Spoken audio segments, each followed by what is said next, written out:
Bienvenue, traileuses, trailers, runneuses, runners, dans ce nouvel épisode du 5 km à l'Ultra Trail, podcast qui partage des conseils pour que vous puissiez courir et atteindre vos objectifs personnels dans la course à pied.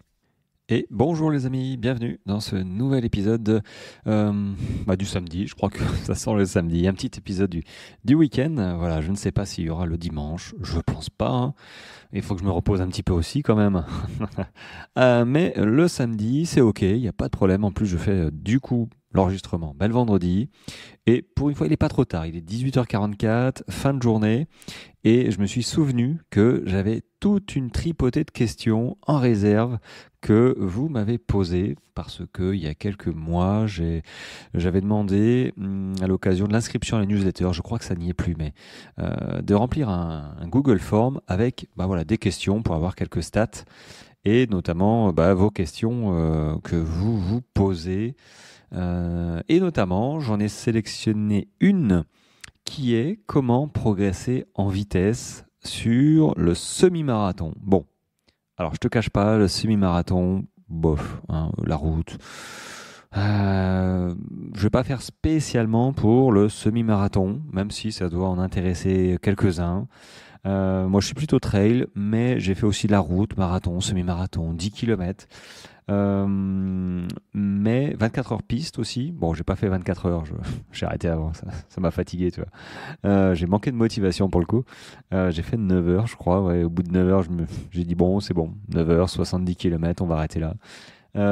Mais j'ai envie quand même de t'aider sur comment progresser en vitesse, tout simplement en course à pied, que ce soit sur route ou en trail. Voilà, tu choisis.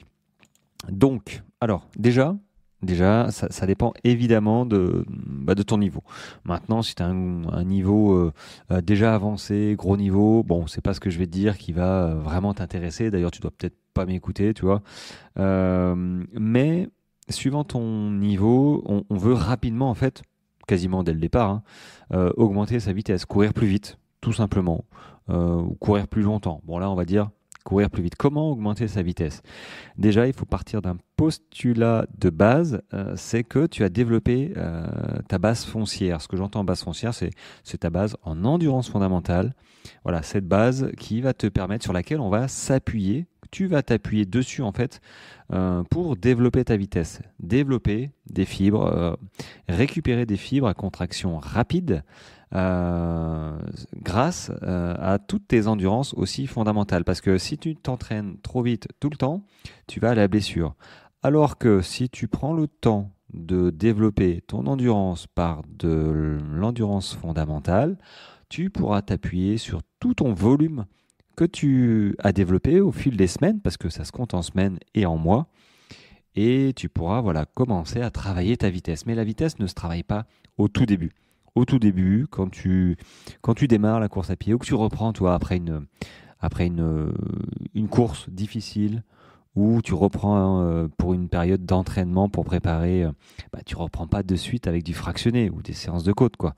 Tu reprends à développer, à retrouver une certaine habitude de course, tout simplement. Déjà, retrouver l'habitude de courir, tout simplement, sans intensité. Tu vas faire tes sorties 2, 3, 4. Voilà, après, il y en a qui sont à 5 ou 6, il n'y a pas de souci. Mais il faut absolument retrouver cette habitude, ce que je fais actuellement. Juste retrouver une routine, en fait, sans avoir des jambes de plomb. Bon, je les ai encore un petit peu, ça me tire un petit peu. J'ai du mal, j'ai pas vraiment du mal à récupérer, mais ça demande du temps, tout simplement. Ceci étant dit, c'est un petit peu logique avec ce que j'ai fait. Mais qu'importe ta course, bon, sauf si c'est un 5 km et que tu as l'habitude de courir, ça va pas te faire grand-chose. Mais il faut simplement développer ton endurance, avoir cette base-là. Et après, ok, tu penses à courir plus vite, voire plus longtemps, mais là, c'est courir plus vite. Alors, courir plus vite, c'est pas compliqué. C'est pas compliqué, hein, courir plus vite. Moi, je cours de moins en moins vite. Pourquoi je cours de moins en moins vite, mais finalement de plus en plus longtemps ? Parce que je fais très souvent de la basse intensité. Mon cardio, il a été travaillé quand j'ai commencé la course à pied parce que j'étais un petit peu foufou. Je voulais péter mon record personnel à chaque sortie. J'étais à fond. Si je transpirais pas, que j'étais tout rouge, j'étais pas content, tu vois. Donc bon, c'est pas la bonne méthode. Comme j'ai dit, je développais absolument pas mon endurance fondamentale Et par chance, je me suis très peu blessé parce que j'avais des périodes de récupération forcée quand je partais en mission, que j'étais dans la marine nationale. Bah voilà, j'avais des coupures. Et ces coupures-là m'ont vraiment sauvé, vraiment sauvé la vie parce que sans ça, je serais comme tout le monde emmerdé avec un syndrome de l'essuie-glace ou ce genre de choses. Donc je te disais que je ne cours pas très vite, mais par contre, j'ai développé mon endurance, pas à l'extrême, mais suffisamment pour courir 300 bornes et pouvoir continuer même, tu vois, de courir des jours et des jours. Pourquoi j'arrive à faire ça?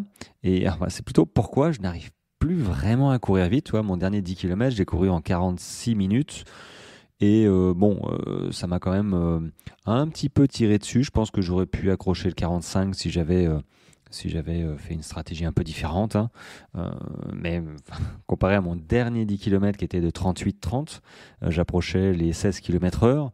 Bon, bah, finalement, ouais, j'ai bien, bien perdu.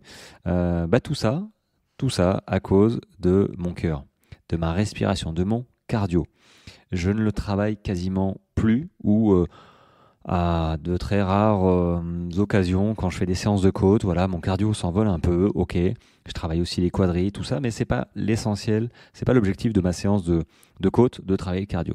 Quand je m'entraînais pour les 10 km, des semis, des marathons, ou quand j'entraîne mes coachés pour leurs semis et marathons, et voilà, et j'ai encore des coachés sur route, il n'y a aucun problème là-dessus. Avec grand plaisir, je les accompagne. Je leur fais travailler le cardio. Le cardio, c'est simplement, alors, cardio et évidemment endurance fondamentale. On ne sépare pas les deux. On n'a pas une période de 3 semaines où on fait que du cardio. Donc le cardio, c'est quand le cœur commence à s'emballer, on transpire, tu vois. Et généralement, c'est sous forme de fractionné. Fractionné, c'est simplement une alternance entre des phases de récupération et des phases où tu cours plus vite. Voilà, ça peut être du fractionné en côte. Tu cours plus vite ou tu cours en côte. Et là, en côte, ouais, ça pique un peu. Mais bon, pour travailler réellement la vitesse, il faut augmenter, on va dire, notre capacité respiratoire. Donc, travailler notre cœur. Notre cœur, c'est un muscle, il a besoin de grossir. Plus il est gros, moins ça va lui demander d'énergie de pomper du sang. Et plus il va réussir à pomper du sang en plus grande quantité pour la même fréquence cardiaque. Un même battement, il y aura plus de sang. Donc, du coup, c'est pas mal, les amis, de développer notre cardio, de se rentrer dedans avec des séances de fractionnés intelligentes. Alors, séances de fractionnés intelligentes, c'est des séances de fractionnés qui sont progressives. Vraiment. Et le fractionné, c'est pas forcément se rentrer dedans. Tu vois, là, j'accompagne 2-3 personnes qui débutent, mais vraiment, donc on est pour l'instant dans le 3 fois 6 minutes avec 1 minute de marche. Et puis après, j'alterne 4 fois 7. Je mixe, je trouve des variations dans les 3 séances de la semaine, 3-4 maximum. Mais du coup, ça reste 1 minute de marche, 6 minutes d'endurance fondamentale. Mais ça aussi, c'est du fractionné. On fractionne. Fractionne, alternance, marche, course. Maintenant, si tu es rodé, c'est-à-dire que tu arrives à courir 45 minutes, 1 heure, que ça ne te pose pas de problème, hein, tu n'es pas au bout de ta vie au bout d'1 heure, ok, on travaille la vitesse. Là, tu peux commencer à mettre du fractionné. Et donc, tes premières fractionnées, généralement, ce que j'encourage, c'est de faire les 2 fois 5 répétitions de 30-30. Ou une première série de 10 répétitions de 30 secondes à fond, 30 secondes récup. C'est-à-dire que 30 secondes, pendant 30 secondes, les premières 30 secondes, tu cours à fond. Et les 30 secondes suivantes, tu récupères en trottinant. Pas en marchant, en trottinant vraiment. C'est même pas en endurance fondamentale, tu peux être moins. Il faut garder, je pense, moi je préfère, garder cette mécanique de course à pied. Tout doucement pour repartir. C'est plus facile pour repartir en fait, pour repartir sur tes 30 secondes à fond. Alors attention, à fond, un bon fractionné, c'est quand tu termines tes dernières répétitions, pas à l'arrache, mais à fond, de ce que tu peux. C'est-à-dire que si tu pars trop vite comme une balle au début, c'est certain que tes dernières répétitions, elles seront à l'arrache, mais tu vas pas y mettre du cœur, quoi, tu vois. Si tu étais à 6 minutes au kilomètre, là, tes dernières répétitions, elles seront à 8, quoi. 8 minutes au kilomètre, donc tu cours moins vite. Donc, oui, peut-être que tu vas courir moins vite sur tes dernières répétitions, mais si tu es vraiment à l'arrache, que tu donnes tout, que tu sens que le cardio il s'est envolé, que tu lâches pas l'affaire, c'est une séance de fractionné réussie. Et j'ai même envie de dire qu'à partir du moment où tu fais ta séance de fractionné, que le cœur il s'emballe et que, ok, tu te rends dedans, même si tu t'es un peu crevé aux premières répétitions, que tu as été trop vite, que tu sens que ouais, t'as pas optimisé, que tu as terminé ta séance, t'as même pas fini tes répétitions, j'ai fait, hein, je connais, c'est pas grave. C'est pas grave. Sincèrement, ton cœur et ton organisme a quand même couru des kilomètres, a quand même fourni des efforts intenses, toujours plus que rester sur son canapé. Alors, oui, effectivement, peut-être que y en a qui vont dire ouais, mais t'as pas optimisé ta séance, tu l'as raté. Et ça, c'est hyper négatif de penser comme ça. Ne pensez pas avoir raté une séance d'endurance fondamentale ou de fartlek ou de sortie longue ou de fractionner. Sincèrement, à partir du moment où vous sortez, que vous courez, c'est déjà une victoire. Je l'ai déjà dit et je le redis. C'est hyper négatif de se dire j'ai raté ma séance. Moi, c'est pas possible de se dire j'ai raté ma séance. Tu es sorti. Tu es sorti, tu as quand même mis tes baskets et tu avais un objectif. Alors, est-ce que tu as atteint ton objectif? Peut-être pas. Peut-être pas. Donc, voilà, il y a des choses à apprendre. Mais de là à dire j'ai raté mon exercice, bah ma sortie, non, tu l'as pas raté. T'es sorti, t'as fait X kilomètres, enfin les kilomètres on s'en fout, t'as plutôt couru 30, 35, 40 minutes. Voilà, c'est ça qu'il faut retenir. Le corps, et le corps, il retient ça. Le corps, il retient pas que tu penses avoir raté ta séance. Mais c'est vrai que le corps, ok, mais c'est la tête qui dirige aussi. Et quand la tête pense que tu as raté, il y a un côté vraiment négatif à la chose. Et du coup, la prochaine séance, bah, peut-être que tu vas faire des conneries parce que tu auras encore cette idée d'avoir raté ta séance de fractionné. Donc, cool. Alors, pour en revenir, gagner en vitesse, oui, il faut fractionner. Tu es obligé de fractionner. Et fractionner, par exemple, tu peux très bien commencer. Je te donne la logique, voilà, pour préparer peut-être un 10 km. Allez, logique, 10 km, tu veux le courir en 1 heure. 1 heure, 10 km, c'est 10 km heure. C'est pareil pour 50 minutes, 40 minutes, voilà, c'est comme ça que moi j'ai fait.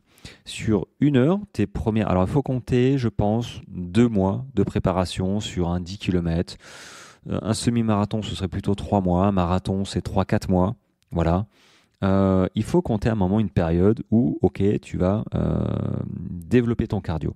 Il y a ton endurance et ton cardio. Mais ton cardio peut être développé tout au long de la préparation, hein.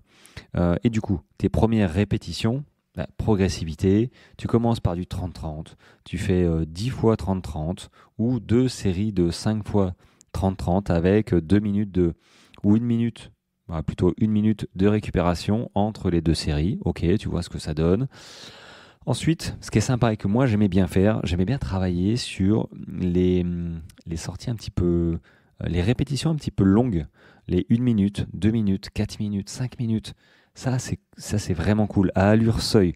Donc forcément, quand tu cours 30 secondes ou 45 secondes, tu peux te permettre de courir à fond, ou quasiment à fond. Ce qu'on appelle 100% de ta VMA, vitesse maximale aérobie, une vitesse que tu peux maintenir au maximum que 5 minutes. Ouais, vraiment maximum, que 5 minutes pour la globalité, la majorité des amateurs. Donc, plus plus tes répétitions durent longtemps, bah, forcément, moins tu pourras courir vite. Tu vas pas courir aussi vite à un 30 secondes qu'un 3 minutes, normalement, hein. Donc, tu ralentis. Et il y a un moment où tu vas être à une allure seuil. Et ça, c'est top, cette allure. L'allure seuil, c'est une allure que tu peux soutenir, allez, quand tu es entraîné pendant 45, voire 1 heure. 45 minutes, voire 1 heure. Pendant 1 heure, tu as l'allure seuil. C'est une allure qui te permet en fait de dire 2, 3 mots. Tu vois, en courant, 2, 3 mots dans ton ressenti. Tu es essoufflé, toi. Tu sens que le cœur, il y va, que tu donnes. C'est une allure que tu peux tenir pendant des dizaines de minutes. 10, 20, 30 quand tu es entraîné, tu vois, c'est une allure limite que tu tiens sur ta course, tout simplement, parce que c'est une course, tu t'es entraîné pour ça. Mais avant d'arriver à courir 1 heure à allure seuil, eh ben, il faut réussir à courir, je sais pas moi, 3 fois 5 minutes, 5 fois 5 minutes à l'allure seuil, puis après tu passes à 4 fois 8 minutes. Ah, déjà ça fait 32 minutes, mis bout à bout. Et puis à un moment, 4 fois 8 minutes, tu passes à 4 fois 10. Et puis à la fin, tu arrives gentiment à 4 fois 15. 4 fois 15 minutes à allure seuil. Alors, faut alterner, je pense, les séances un petit peu courtes, 1 minute, tu vois, 1 minute, 1 minute 30 maximum, à allure un petit peu soutenue, plus soutenue que ton allure seuil, pour voilà, muscler ton cœur sur des intensités un tout petit peu plus fortes que ton allure seuil. Mais ton allure seuil, ça va te permettre de développer ton endurance avec ta vitesse. Et ça, c'est top. Là, le cœur, il ramasse, hein. Il ramasse, mais il se muscle de fil en aiguille. Quand tu commences par 4 fois 3 minutes ou 5 fois 3 minutes, et puis après, tu fais 5 fois 5 minutes. Comme je t'ai dit, 5 fois 7 minutes, 4 fois 8 minutes, pour arriver à 4 fois 10, puis 4 fois 15. Tu arrives à faire 4 fois 15 minutes à ton allure seuil, peut-être 6 minutes au kilomètre, soit 10 km heure. Bah, tu sais que ta course qui va arriver de 10 km, tu vas la tenir. Tu vas la tenir en 1 heure, normalement. Voilà. Et moi, c'est comme ça que j'ai procédé, en fait. Et c'est comme ça que j'accompagne moi les coureurs et coureuses qui veulent préparer comme ça sur des courses un petit peu prévisibles, hein. Sur la route, on sait quel temps on va faire globalement, hein. C'est plus facile, il y a moins de dénivelé, il y a le profil, il y a moins de paramètres à prendre en compte. C'est comme ça que j'accompagne moi mes sportifs comme ça à arriver à atteindre leur objectif, voire même moins. Enfin, mieux, mieux en fait. Moi, je m'étais préparé sur sur un 10 km couru en 40 minutes. J'étais à 41,30, 42. J'arrivais pas à y aller. Je me suis dit, bon, allez, j'ai un 10 km de la Garde à côté de Toulon. Je vais essayer de choper le 40 minutes. Donc, je me suis entraîné 2 mois, piste d'athlétisme, hein, je pense que c'est le plus simple. Malheureusement, c'est pas foufou, mais c'est voilà, tu te poses le cerveau et puis tu tournes en rond et puis tu te focalises sur toi, sur ta respiration, sur le nombre de répétitions, sur le temps qui te reste. Voilà, ce genre de choses. T'as pas à te faire à t'embêter avec la circulation, avec les vélos. Ah non. Donc, voilà, moi je te conseille de trouver un endroit vraiment comme ça. Et finalement, à la place de faire 40 minutes, j'ai fait 38-30. 38-30 et ma dernière séance, c'était la semaine -1, hein, et j'ai réussi à faire 4 fois 10 minutes. Donc le temps que je voulais faire en fait 40 minutes, hein, je l'ai coupé en 4, partitionné 4 fois 10 minutes avec 1 minute de récupération entre, et je me suis aperçu qu'à la fin, j'étais plutôt pas mal. Donc, c'est là où je me suis dit, tiens, j'arrive à faire 4 fois 10 minutes à 15 km heure, ce qui fera 40 minutes, 40 minutes les 10 km. Donc, c'est parfait. Et puis, finalement, quand je suis parti direct à 15,5 km heure, et puis j'ai tenu ça tout le long. Et là, je me suis dit, waouh, c'est cool. Donc, il faut être progressif, mais pour gagner en vitesse, en running, en course à pied, c'est pas compliqué. Tu peux faire des séances de côte, tu peux faire des sorties longues. Mais il te faudra du fractionné où tu rajoutes des petites musiques, j'allais dire, mais des petites minutes. Et il vaut mieux au début multiplier les répétitions que augmenter la durée de la répétition. C'est-à-dire qu'il vaut mieux que tu fasses 8 fois 2 minutes que 4 fois 4 minutes. Parce que soutenir un effort de 4 minutes, c'est pas facile. Alors que 8 fois 2 minutes, ça passe beaucoup mieux. Et finalement, à la fin, tu as quand même couru 16 minutes d'intensité. Puis après, à la place de faire 8 fois 2 minutes, tu fais 6 fois 3 minutes. Et puis à un moment, tu arrives la semaine suivante à 4 fois 4 minutes. Mais au moins, t'as pas été traumatisé. Ça n'a pas été traumatisant pour ton corps, la progression. Tu n'as quasiment pas de courbature, ça se passe bien. Et puis, on continue la progression. Et puis voilà. Mais toujours les amis, sur fond d'endurance fondamentale. C'est-à-dire que, ok, tu veux augmenter ton allure, tu prépares un 10, un 21, ou tu veux simplement courir plus vite, te faire une petite prépa, gagnage en vitesse, ça se dit pas, mais voilà, tu veux gagner de la vitesse, tu veux apprendre à courir plus vite, il te faut quand même ta base en EF. Et ta base en EF, c'est quoi? C'est sur 3 séances. C'est forcément, et c'est limite, hein, c'est forcément 2 séances en EF et 1 séance de fractionné. Je dis limite parce que on n'est pas trop sur 70% de F. Moi, je préfère 4 séances. 4 séances, c'est bien. Ça te fait 3 séances quasiment en EF. Donc, ça fait 2 séances en EF pur.